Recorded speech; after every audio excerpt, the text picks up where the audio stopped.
What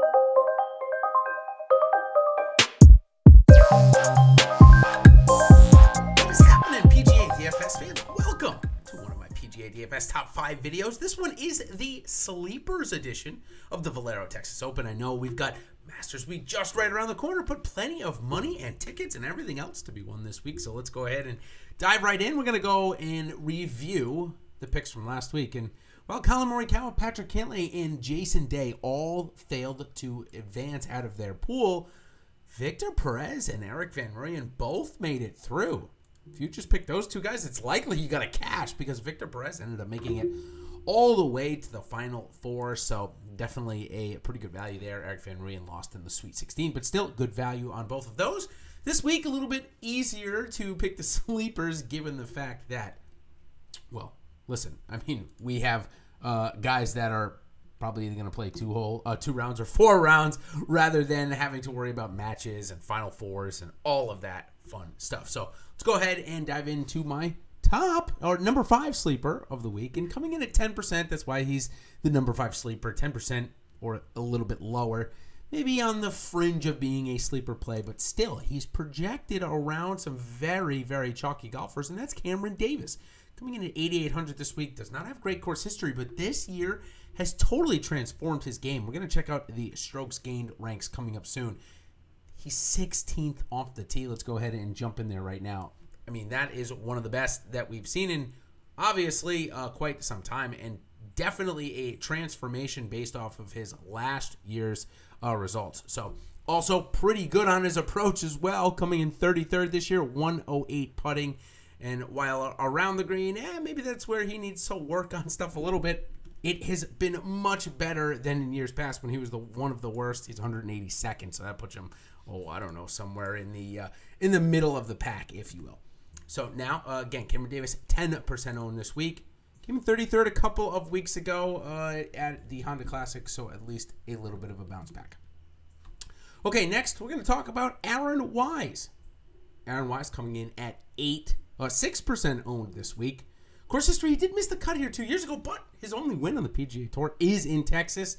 Now it's in Dallas at a very different golf course, but still, nonetheless, coming in pretty good form too, coming 13th and 10th in his last 2 starts. Certainly the consistency and upside that we expected to see from Aaron Wise when he came out on the Pro Tour. So certainly looking for Aaron Wise this week to step up his game off the tee. Numbers look pretty good, 65th, 58 on the approach for Aaron Wise.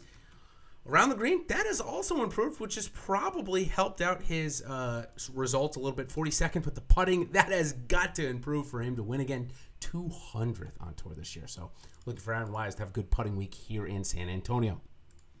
Okay, Bernd Wiesberger, he's going to be number 3. He's coming in projected 3% owned. That's about half of what a European Tour counterpart, Matt Wallace, was coming in at. And I think Bernd Wiesberger might be a little bit better suited for this golf course. However, when we look at the strokes gain ranks, 172nd off the tee, I think that might hurt him a little bit here. I feel like he's a little bit better than that. I guess time will tell. 52nd on the approach, 34 around the green, and 114 putting. He did come 42nd. He won at least one match there in the match play, so play isn't that bad. It's still a guy 7,200 at 3% owned. I certainly am going to get a little bit there. Okay, for sleeper, I'm going to talk about, and it's a guy that I've definitely chatted about in weeks past and certainly in the past. But I feel like this guy has got a little bit of a profile in hard events. We've had back-to-back weeks, 36th and 34th, where the winning scores weren't that high, the Honda Classic, and then Corrales ended up being a rather tough week due to the conditions. And Will Gordon, like I said, came in the mid-30s in both of those. His strokes gained off the tee this year ranked 41st and getting better over his last 20 rounds. So one would think this is a pretty good spot from $6,800 on the pricing this week on DraftKings. Only 4% owned, though. This will be his first trip to San Antonio. On a tough golf course, maybe that's not what you're looking for. Maybe that'll be the only holdup, but still at 4% owned, how can you go wrong with a guy that seems to be hitting his stride? 127 on the approach. He's got to hit a lot of greens, 213th around the green, not very good, but 45th putting means he can certainly get hot. Okay, and my main sleeper of the week. I don't know where this guy's game is. I don't know if anybody knows where this guy's game is, but he's coming back from COVID where he said he felt pretty well. We've seen this go both ways. We've seen some guys come back and really be affected by it for a couple of weeks, but Gary Woodland would not be $7,600 in this field if he was in decent form at all. One place he's been good at this year has been at least hitting good drives and positioning himself well, but the times where strokes gained off the tee has been measured. It hasn't been great. He's ranked 197th. That's got to improve. 95th on the approach, 147 around the green, and 173rd putting. But still, again, a guy that would, in his normal form, I won't even say his best form, his normal form would be, say, 85, 8,800 in this field. So at 7,600, I think he's a great value. And it looks like people are not ready to jump back in on him.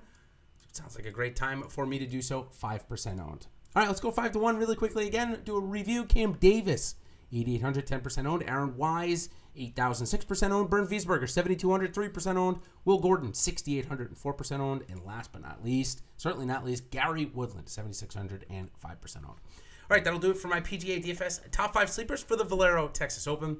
Again, we get the Masters next week. I'm so thrilled about it. And hopefully we're going to pick up a couple more tickets along the way to try for the big bucks, of course, next week. So till then, everybody, good luck this week, and we will see you on the other side. Cheers.